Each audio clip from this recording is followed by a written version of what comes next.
how the heart pumps is different than what we looked before. We looked at the heart as half blue, half red.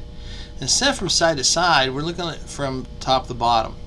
The atriums versus the ventricles below them. And it culminates in what we call the cardiac cycle, the heart actions. So we have a nice little animation to show you. Ventricular contraction. Now, if you want to watch this again, it is on the Canvas site separately, so if you want to see this and all the big words, okay, what's literally going to happen here, and so in the lecture I'll discuss it, okay, and if you want to hear it by itself in review, of course you can play it underneath the video section of this unit. Okay, so you have the contraction of the atrium, and so the valves are going to close, and you see the blood moving from the ventricles through the open ones, remember, one-way doorways, going out, exiting the heart, okay, out the pulmonary trunk, out the aorta, and now the interventricular valves will shut due to back pressure. Okay.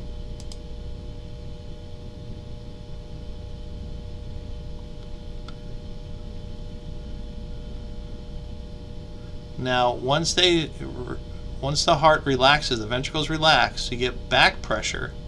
It's lower pressure. So now the blood comes back and closes the valves in the aorta and the pulmonary trunk. But now the pressure change, the pressure is higher in the atria than the ventricles, and so those valves are now going to open up.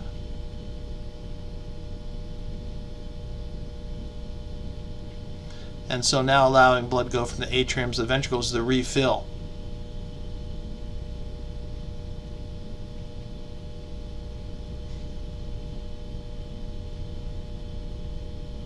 Then the whole thing is going to start all over again. And that's the cycle.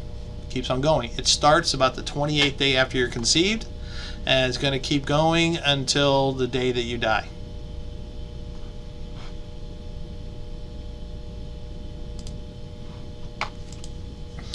And when the ventricles contract, of course, it causes that systolic pressure, and when it relaxes, of course, the diastolic pressure in those arteries leaving, of course, the aorta and such, and out in the body. And remember that normal blood pressure 120/80. So as the atria contract on top, the ventricles relax to take the blood in down below, and also when the atrial relax in order to fill back up with blood, the ventricles are pumping it out into the body. And of course, that whole cycle. The pressure change in the atrium, 70% of the blood entering from the atrium to the ventricle simply is because of gravity and just due to basically diffusion. You have a lot of blood in the atrium, and remember the ventricle just emptied. 30% actually comes from the atrium contracting. Remember, it does not have much muscle to it. It basically just caps it off to make it more efficient. Now, the ventricles are relaxed and get the AV valves are open. The what they call semilunar valves, the pulmonary and the aortic, of course, are closed, and that's due to back pressure. And you have ventricular contraction, the ventricular systole. AV valves will bulge, and that's to keep, of course, them closed, and that's due to the high pressure, and remember, linked to the chordae tendineae to the papillary muscles, so they'll all contract at the same time. And yet the semilunar, the pulmonary aortic valves, of course, open. How this is all synchronized is through the cardiac conduction system. Nerve impulse arrives according to the cardiac cycle. It all starts with the sinoatrial node, or SA node. This is embedded in the wall between the sinus and the atrium. Okay, between the just below the vena cava where it attaches. These are self-excitatory nerve cells. Remember last semester we talked about nerve cells and how they reach a resting potential, and then once triggered they go through an action potential. These ones, pretty much what causes the action potential is the resting potential. So they form a resting potential and then they fire off. and then they reform the resting potential, and then it fires off. Resets the resting potential, and so it fires off. And what that does, it creates what we call a pacemaker. It makes the pace, sending a signal down telling the heart to contract. It actually is controlled by the heart itself. It can be overridden by the brain, but we don't want the brain telling the heart every time to contract, because between your brain and your heart, if there's any problem with that communication, of course, you would die. So your heart just continues to go by itself. Your brain can tell it needs more oxygen, the body needs more oxygen, the brain needs more oxygen, so it can tell it to speed up, and it can tell you when to go back and slow down. But on its own, it will keep beating. Okay, so these are self-excitatory. That's what an artificial pacemaker, of course, does, is take the place of doing that. The problem is, with an artificial one, it cannot increase or decrease. And so it has limitations, of course. Any of our technology does. And normal, steady heartbeat, about 70 to 80 beats per minute. And again, I have a nice little animation to show you. Action potentials. And again, big talk, big talk. Okay, so we have that little pacemaker right here, and so it'll send out a signal. Now the signal goes down some nerve cells, but remember also it starts going cardiac cell to cardiac cell, like along a muscle fiber, a skeletal muscle fiber. And it will go down from the top to the bottom very efficiently. We want to squeeze the blood efficiently from the atrium into the ventricle. So just like you squeeze a toothpaste container, you should squeeze it from the bottom end, and of course the toothpaste comes out the top. That's the most efficient way. Any of those people out there, if you're one of those middle squeezers or a top squeezer, of course that's not good, is it? Okay, that's not efficient. Squeeze from the one end towards the other, and that's what we're doing here. We're squeezing from the top to the bottom and very efficiently pushing that blood down into the ventricles to cap them off and make them very efficient. Once the signal gets down to the bottom,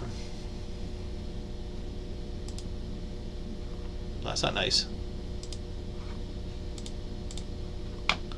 Sorry about that. Action potentials originate in sinoatrial. Okay. Now we have another little problem. And because we have little muscle there, we don't have much of a signal. But now we have to feed the signal to that big ventricle area. All that muscle in ventricular area. And that's most of the muscle. That's one problem. So here we're going to use divergent nerve cells. Remember, divergent spread out. And so what that's going to do is now amplify our signal, make it bigger to activate more muscle for the ventricles. The other problem is our signal's at the top. And remember, to be efficient, we need to get it to the bottom to push the blood out. I happen to be one of those people that squeeze the toothpaste container at the top, because that's the closest to where it's coming out, which is really inefficient. And what happens if you squeeze in the middle of the top of the toothpaste container, you're also pushing the toothpaste down, and there's no place for it to go. Pressure builds up, and eventually you can end up with a leak in the toothpaste container. It starts leaking all over the place, and that's bad. That's even worse if you're talking about a heart. If this thing would contract from the top to the bottom, it's pushing the blood down further and further, increasing the pressure. It could rip the lining of the heart, and basically, yeah, you would have a massive heart attack. You would die. So we need to get the signal to the bottom, and we do that.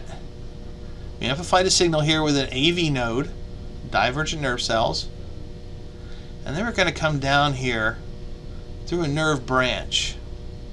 Okay, the atrioventricular bundle, a bunch of nerve cells running down that septum.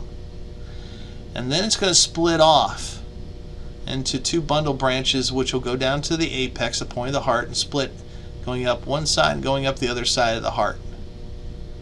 As it comes up here, it'll go branch off and go to syncytiums. It'll go to Purkinje fibers that more for communicating the signal than actually contracting.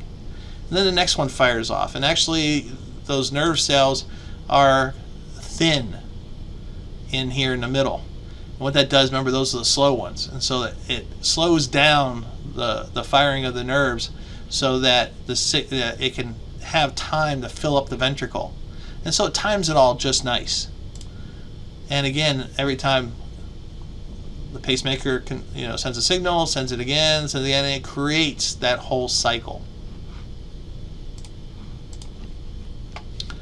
So as we have summarized here, we can measure that electrical current being produced by those nerve cells using an EKG or an ECG, electrocardiogram. It measures electrical impulses. Now to do this, you have to be perfectly still because skeletal muscle also produces electrical signals, as we discussed before, and nerve cells that activate them. So you just want to measure those, of course, for the heart. And you've seen this, of course, on Grey's Anatomy or some other show, this repeating pattern. This shows you what's happening at the time. You get a small P wave, and that's when you activate the small amount of muscle in the atrium from depolarization of that little bit of muscle. Next, you get a QRS complex, this big spike. Now, this big spike is due to the depolarization of the contraction of the ventricles. Now, masking over this, a little bit of the decrease is due to the repolarization of the atria. And then again, that little time to sync this together, and you get this T wave, which is the repolarization of the ventricles. Now, it's a little bit hard to tell in this one. And again, it's just a diagram. But this T wave is bigger than P wave because you have a lot more muscle with this. Then again, a little delay, and then that pacemaker goes off again, the SA node, and the whole thing continues all over again. You can also hear these as far as the heart sounds, what we call the lub-dub sounds. And although some spell it L-U-B-B versus L-U-B, okay, it's not a real word. It's supposed to represent a sound. And I've heard lots of hearts, but I've never heard lub-dub, okay? But lub is supposed to be a strong sound because it's due to the ventricular contractions. That's when the AV valves actually close. What you hear when you hear the heart beating is actually when these close. Kind of like if you have a large door and you slam it really hard, you hear a big bang. And it's the edge of those valves. They fit together like a doorway, the tongue and groove, and literally slam together with a lot of force very quickly. And so you hear that. The dup afterwards, that's supposed to represent a lesser sound. And that's ventricular relaxation. And that's when the pulmonary and aortic valves are going to close from the back pressure. So that's like you have a smaller door and you swing it shut and you get a little sound. Now we can also do a calcitation, which is when you take a stethoscope and not just listen to all of them at the same time, but you listen to them individually. The aortic valve, pulmonary valve, tricuspid, and the mitral. There's usually the LUP, that's two valves firing together, DUP, two of them firing together. Now, a murmur is when one of those isn't hitting. So you might hear a LUB, but that's only from one valve. The other one might be missing, partially or totally, and that allows for the backflow of blood, okay, whether for the LUP or the DUP. And that means you have a leak, and that takes away the efficiency of the heart. Now, a lot of times at rest, that's not much of a problem. But once you start exerting yourself and you're trying to pump oxygen faster, blood faster to the tissues that need it, you're short on oxygen. And so that's why in the old days, a lot of kids that were considered geeks or wimps or lazy simply actually had heart conditions that they didn't know about, because a lot of people didn't get a full physical until maybe they were 40 years old. Oh, you're getting older, here, you needed a physical. 40, 50 years old. Some would give them a military, maybe 18, 19 years old. But a lot of times you didn't get that. These days, of course, to participate in sports, especially here in Texas and football and such, you need a full physical, including an EKG. When I went to school, you paid $5, and the doctor put his head up, listened to lumped up, and when you're just standing there, and turn your head and cough, check you for a hernia. Okay, next you can play. You can play basketball. That was the physical. These days it's a lot different. In fact, when my son turned 5 years old, it's time for his 5-year physical. I said, well, yeah, he's 5, okay. But they gave him a hearing test, eye test, blood work, and everything, even an EKG. It was amazing. Now, a split is when they don't fire off at the same time. There's a miscommunication, mistiming in the heart. And so a lot of times that's with the DUP. And so you get LUP, DUP, DUP, LUP, DUP, DUP. If they're very close together, it doesn't make much of a difference. The further they are apart, the more of a problem it is. One part of the heart is waiting for the other part of the heart. There could be backup of blood. There's pressure changes. Again, at rest, not as much of an issue. When you go to exert yourself, it will become a problem. You'd be surprised who's had heart conditions. Actually, one with a murmur, partial murmur, was actually Arnold Schwarzenegger. Found at age 22 when he started bodybuilding in the United States. You had to have a thorough physical to compete, and he actually had his physical, and they said, hey, you have a heart murmur. But he was huge, and he won Mr. Olympia that year. And they said, well, when you're in great shape, don't worry about it now. When you get done with your bodybuilding career, usually about 26, 27, 28, we'll put in an artificial valve. 27, 28 came, he was still Mr. Universe. A couple of years later, he went back into training and became Mr. Universe again. At that time, he was the oldest one, had the most championships. Those records have been beat now. But then he went into action movies, and finally at about age almost 50, The End of Days and a few other bad movies. And he took a hiatus from acting, and he went in and he had heart surgery to put an artificial valve in.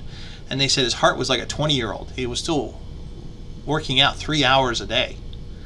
When he got done with the surgery, they said, well, two things. One is you can't work out at all.